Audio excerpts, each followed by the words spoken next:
It must be one of the toughest parts of being a manager at this time of the season. I mean, to start off with, should we look at those that have been released? Firstly, Lewis Ward came in as number one and made a pretty strong start to his City career, but he's just been hampered with some really pretty serious injuries, hasn't he, the past couple of seasons?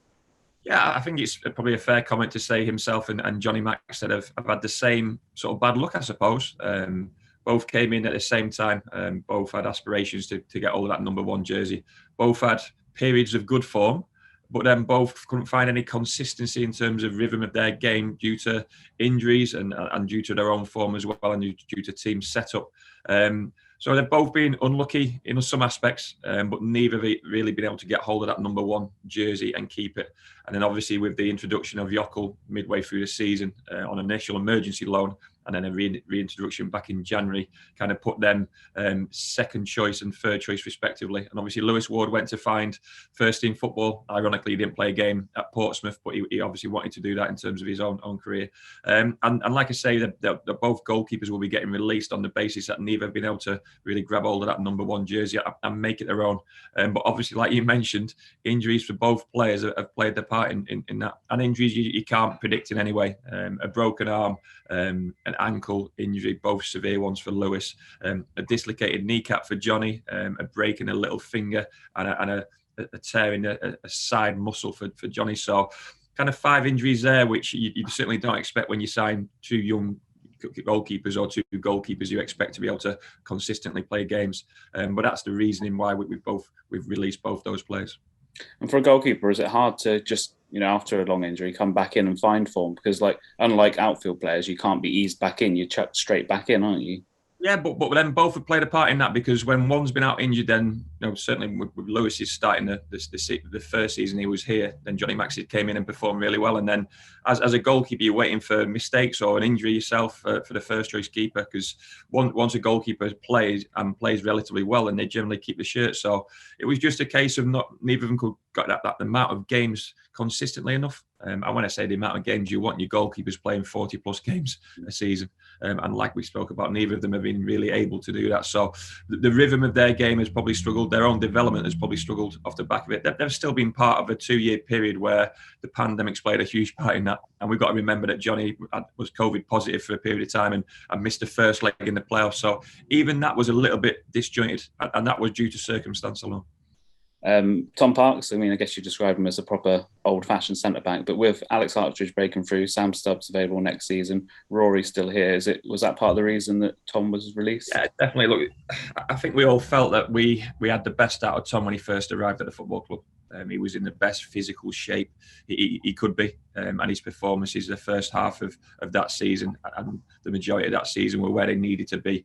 Now, Tom really struggled in lockdown, and he'll openly admit that. He came back in poor shape. The COVID positive test didn't help that situation, but he came back in poor shape and was basically unselectable for the playoff campaign and unselectable for the start of this season. And for a professional footballer, that's not acceptable. But then he's worked so hard since then to get himself selectable and get himself available. But it's been an uphill battle on a daily basis to get his weight where it needed to be, and he's get his mobility where it needed to be.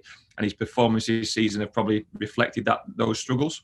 And he's probably not had consistency in relation to his game. And as you touched upon there, the emergence of Alex Hartridge in the last probably 2 to 3 months of this season has given us a slightly different dynamic in relation to a back 3 and a back 4. And as we've spoken about so many times this season, it's been a season for our young players. So Alex has certainly been given his chance, but he's certainly grasped that opportunity. So then you look at the wages we pay out to other players and the value elsewhere, and we're going to move forward with Alex as a contracted left-footed centre-half and potentially look to recruit in that position as well. And Alex Fisher scored 2 of the most important goals this season, but he struggled for game time, really, didn't he? Yeah, look, at the start of the season, we made that really clear to Fish. He'd be behind Ben Seymour, similar to what I mentioned with Alex. And it's an ongoing theme. The younger players were going to get given a chance no matter what this season. So Fish fell behind the pecking order, so to speak. Contributed at times, but those moments weren't enough over a 2-year period. Even in his first year, similar to what we spoke about with the goalkeepers, didn't quite get a consistency and rhythm in his game. Always needed to play alongside a partner of some sort to take a bit of pressure off his game outside the box. But could finish on his day.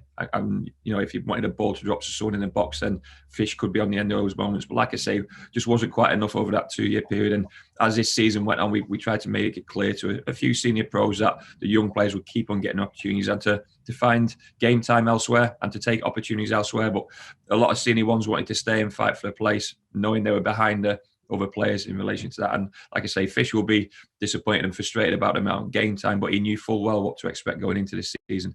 And unfortunately, his level of play just hasn't been quite where we needed to be. And Nicky, Ajose, I mean, it just didn't really work out, did it, that one? No, it's been disappointing. Disappointing from the start, if I'm being brutally honest. We expected so much for a big marquee signing. We felt certainly when we brought him into the club that he'd address our, not lack of goals, but a real threat. A player we felt was similar to a Jamie Curtin type who would always play on the shoulder and running behind. To start with, I feel he was hampered in terms of his knee. And the team was a lesser team with Nicky in it when he first came into the club and lost his place off the back of that. Then was disjointed that season with a knee operation and a knee injury and coming back into the team. And that team was the strongest team we'd had in terms of a group of players.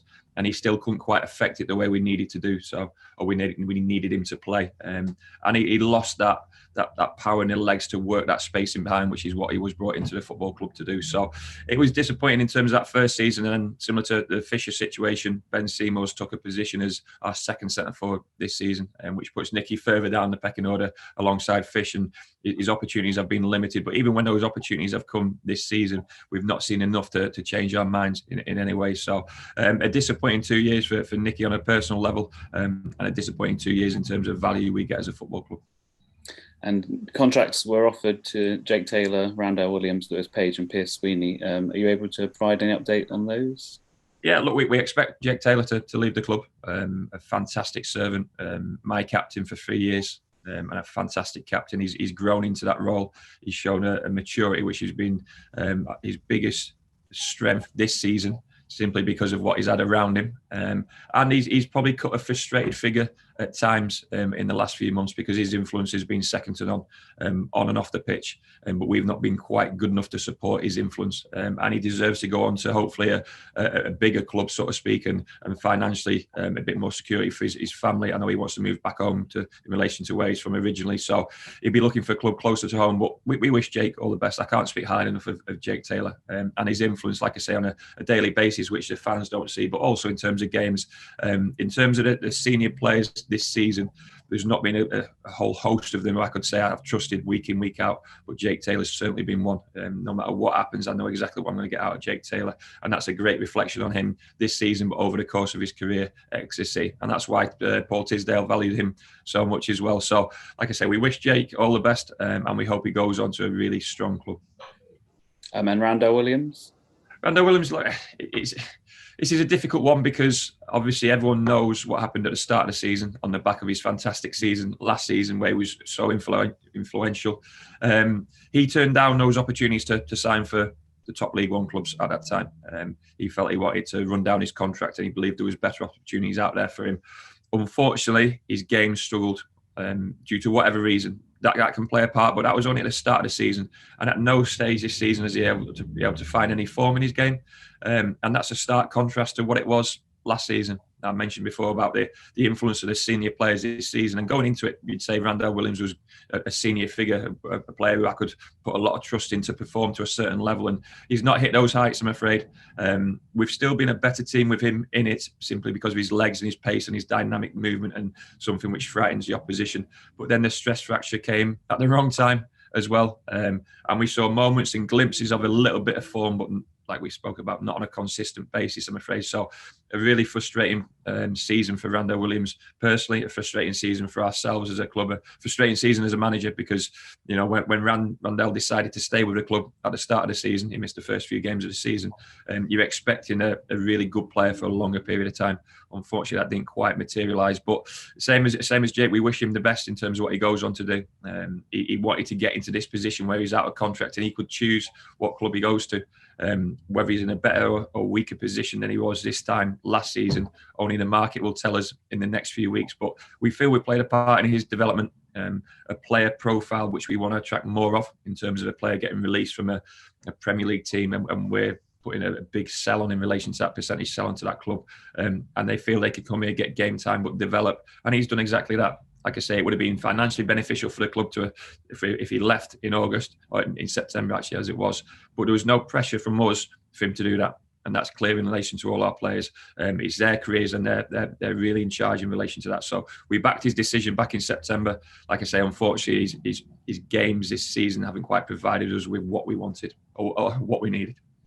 And now Pierce Sweeney, I mean, someone probably didn't expect to see as much of from the start of the season, but he's been a model pro and someone who's really forced his way into the team. Look, full credit to Pierce, he's changed. I said to him, we had honest meetings at the end of last season, and something had to change. And Pierce has changed himself. So as much as we asked for it, he's changed himself in terms of the way he's trained, the way he's played, his personality during those games, his personality during difficult moments. And his ability's never been in question. It's always been about his character at difficult times and his body in terms of his fitness. And he's had a good season. He's not played consistently, but he's played over 30 games, and he's formed good partnerships along the way. He had a good partnership with Tom earlier on in the season when we played a back three. He's ideal right side of a free. And even towards the end, we picked our most mobile centre-halves in terms of him and Alex Hartridge, and it allowed us to make a pass as well. So Pierce has been rewarded with a contract offer.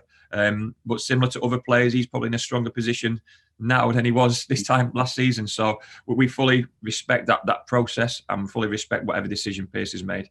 He's been here a fair few years now and not quite achieved what he probably set out to do in relation to the club getting promoted. But this season has been a positive in relation to Pierce Sweeney. And he's got to take full credit for that, because as much as sometimes players make excuses about other aspects of their performance, it's always down to the player. And Pierce has seen and felt that this season.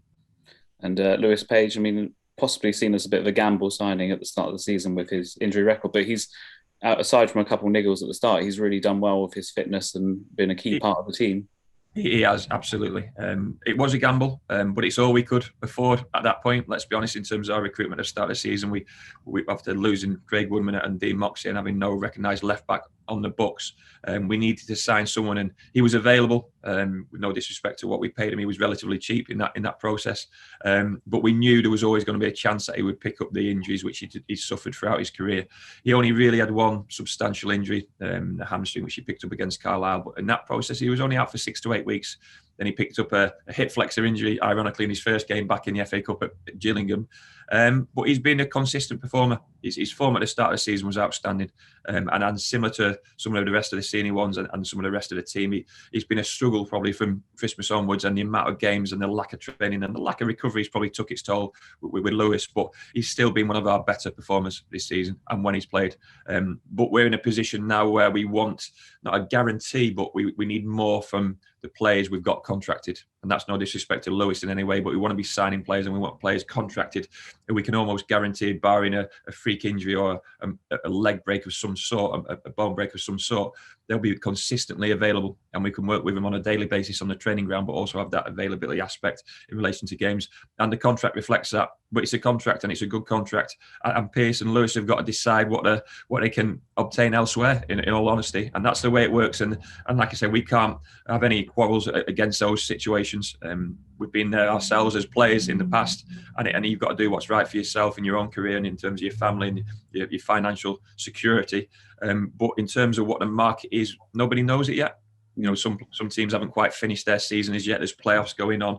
A lot of teams are getting their houses in order in relation to budgets for next season. We hope the fans can come back, which will help budgets throughout the board, not just ourselves. So contracts reflect where we are at this point in time and what's happened throughout this season in relation to those players. But we do hope that Lewis Ward and Pierce Sweeney will be contracted next season.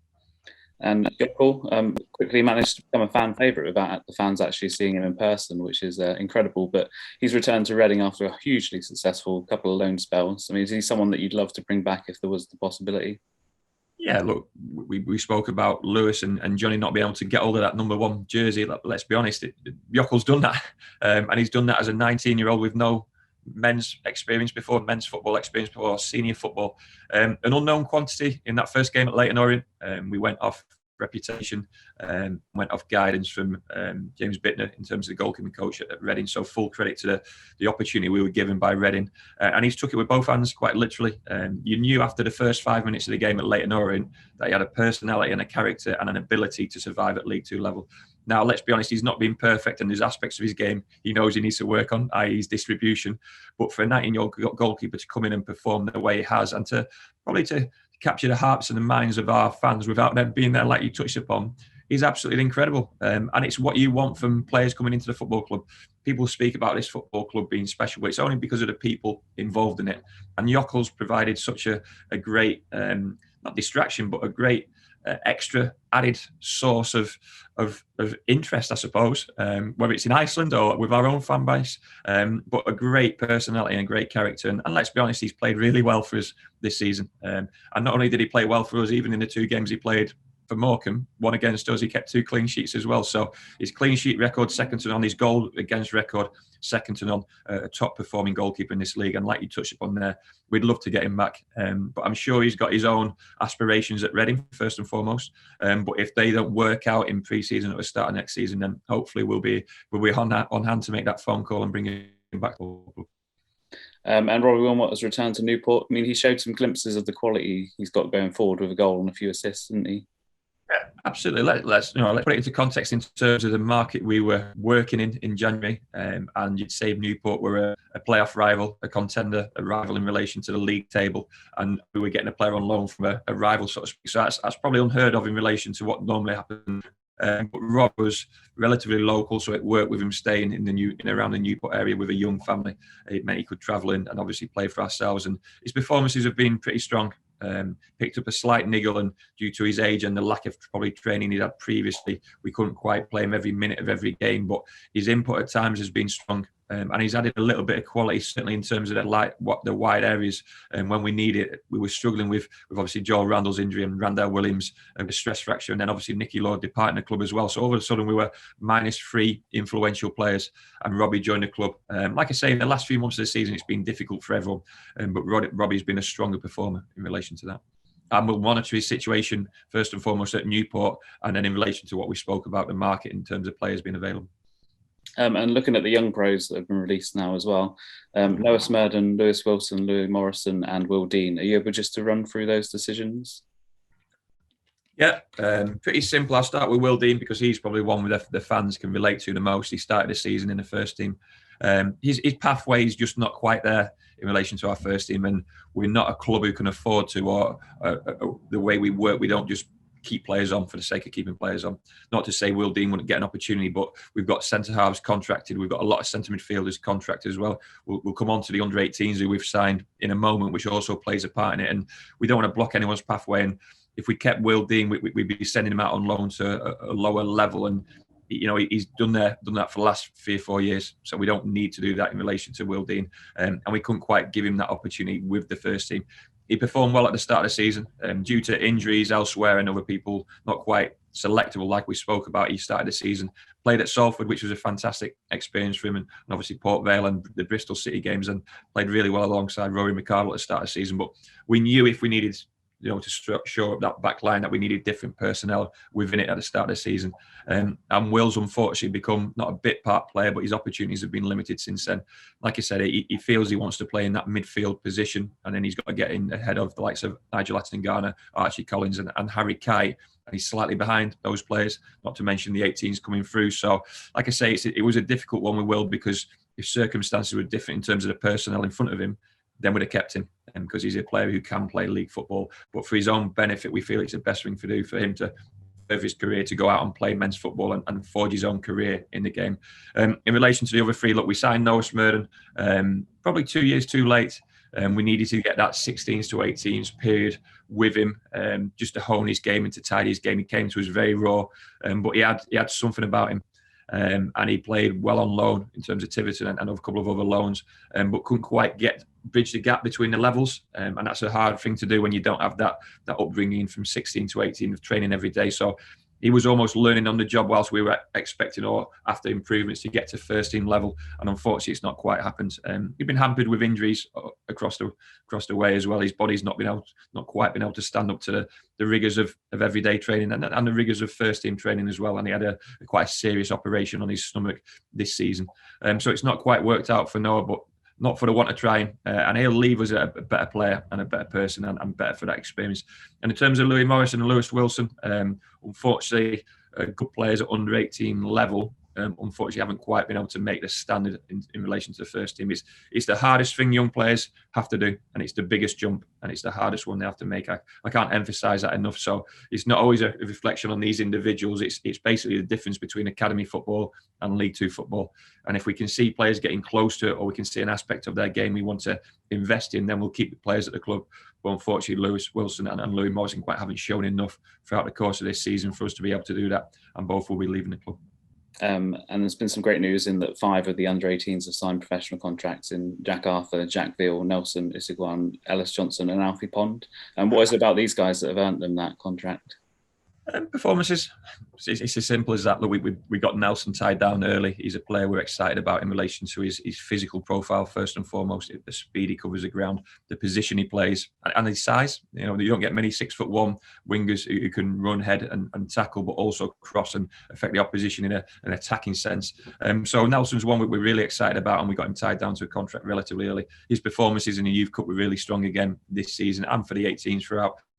Suffered a little bit with injuries, so we need to toughen him up to a certain extent and get him game ready for our level. But like I say, he's one where we're already hoping he'll be closer to the first team than some of the rest of that bunch. But in terms of, I'll probably start with the youngest, which is Alfie Pond, one of the best players of his age I've seen in that position. He's a right-footed centre-half. He's an under-17 at the moment, but he's got signed a professional contract. He's already captained the under-18s, and he'll almost bypass the under-18s next season, simply because he's played at that level and he's been comfortable at that level for a period of time. So we'll get him with ourselves within the first team environment, and he'll probably go out on loan and get experience in men's football. So as excited as we are with Nelson affecting the first team in the next year, possibly 2 years, Alfie Pond is one we're earmarking for the future, and a potential to be a future captain of this football club. If he carries on the right track, he's got that sort of characteristics, and we see a lot in Alfie. So we're really, when I use that word, excited. We're probably expecting in relation to Alfie Pond and what he can achieve at this football club.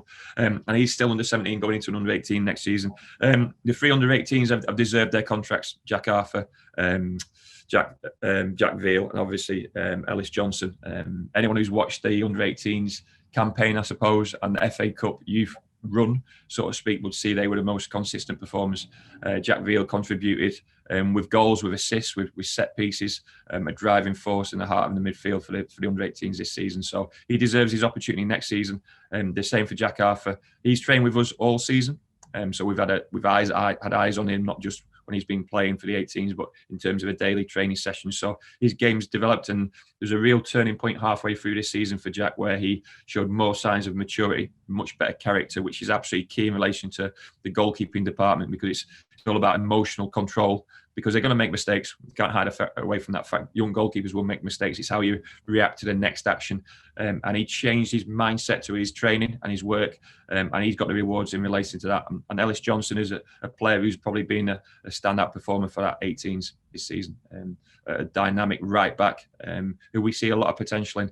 Like I say, it's so difficult because their next jump is the biggest one, and they'll go into a black hole of uncertainty, a black hole where they'll feel their game is a long way off the first team, which it is, but they've got to take their time in terms of their development, and they'll all go out on loan respectively to get the experience of men's football. So 5 players for Dan Green and the younger coaches to work with on a daily basis. They'll train with ourselves, and they'll get a fantastic opportunity. And hopefully some of the fans will see them in pre-season as well before they go off to these local non-league clubs. And I know that when we play away from home, some of our fans go and watch these non-league teams, and I'd really say that that's a fantastic thing to do.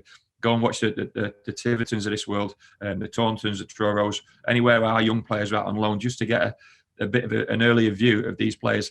Let's be honest, we had a group of these types of players in the exact same position 2 years ago, and now they're the mainstay of our first team. So that's an incredible thing to witness and to happen. And if these young players need any motivation, just look ahead of them. That's as simple as that in terms of what they can achieve and what's achievable within our football club. Are you able to provide any update on the situation of Harry Lee and Sonny Cox as well? As much as I possibly can. Not complicated by any means, but we're coming to a point where it's going to come to a head. Harry Lee spent last week on trial at Everton, or a week's training at Everton for them to have a look at. And as we come to the end of one season and ready to start the next season, we expect to know in the next couple of days, possibly next couple of weeks, if these players are going to be contracted with ourselves for next season. We've made the best offers we possibly can, and now it's down to the players, the parents. Unfortunately, agents are always involved in these situations, but it's where the players see their best pathway, their biggest opportunity. And we hope it's with ourselves. We just touched upon the opportunities which are apparent across the board in terms of our first team and our young players at the football club. But, you know, they've had experience now of training at the best clubs in the world.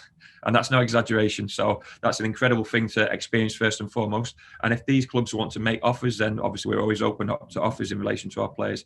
If they don't and the players turn down the contracts, then it goes to a tribunal. And sometimes that's a longer process, but one we've had experience with. And we understand, but it's a longer process than what we want. But we hope both players will be contracted with ourselves, and we can start building a squad, a first-team squad with those two players within it.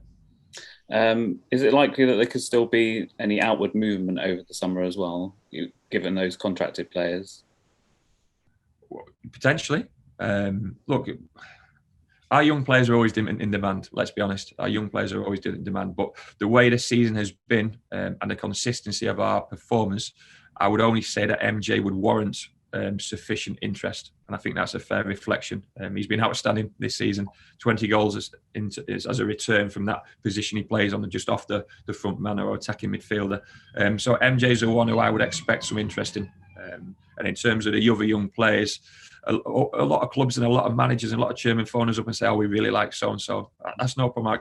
I'm really pleased you like our players. I'm really pleased that's a reflection on our football club. But there's no point in liking them. If you want to make an offer, then quite simply make an offer in relation to that. It's their valuation of our players. We've got our own valuation, and if that's met, then we sell them. It's pretty simple and pretty straightforward.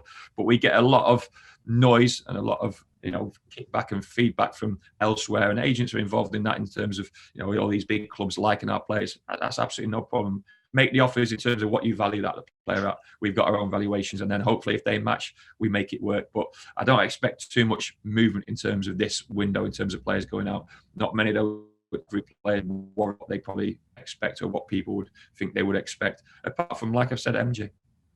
And just to finish off as well, I guess, what are you looking to recruit in this window? We were looking to recruit strongly. We're looking at certain positions. Obviously, it will depend on a couple of the contracts offers we've made, and we've got to let the dust settle in relation to a bit of reflection on this season and what we've got to move forward with. So you've mentioned some of the young players there, and we hope and expect them to be contracted at the start of next season, and our players. And then I've got to build in players which allow them to play their best game, and a little bit of a dynamic about us which suits our personnel within our club. And that's a certain type of footballer, players who can handle the ball, players who can receive the ball at all times. We expect the pitch to be stronger throughout next season. So we want to make more passes in relation to how we use the ball. And we're looking to recruit a certain type of player. But we're in a position where we're the strongest we've been in since my time at the club, and probably the strongest we've been in financially for a long time, on the back of the sacrifices we made this season. But obviously, the Ollie Watkins money coming in as well, and the board releasing the funds we need in relation to recruitment. It'll all be about the market, which we've discussed slightly in terms of our players available and what those players are available, what they look like, what they can obtain in terms of fees and wages, and can we afford to pay that. We're looking at least 3 or 4, I use the term marquee players, but marquee players make a difference. Players who are going to play in a starting 11 no matter what at the start of the season, starting 11 no matter what midway through the season. They almost guarantees at this level of football. Unfortunately, that cost the most money, but we're now in a position to attract that sort of player, and we're looking for 3 or 4 of those, and then a few other players to come in and fight for the positions on that football pitch. We know about the goalkeeper situation, which we've talked about, so we'll be looking at that part. We're dependent on Lewis Page in relation to the left back department. There's a potential there for a left-footed centre half to back up Alex Hartridge. Obviously, with Jake Taylor leaving the club, there's room to bring in a central midfielder, and then losing Randall Williams would suggest we're bringing in 1, possibly 2 wide players. And obviously, with Alex Fisher and Nicky Ajose moving on, there's a potential there for 2, possibly 3 centre forwards to bring into the club. So that sounds like a lot. And it sounds like a long process, and it will be a long process. But we know what we want to work to. And our first main targets are those 2 or 3, possibly 4 real standout players at this level.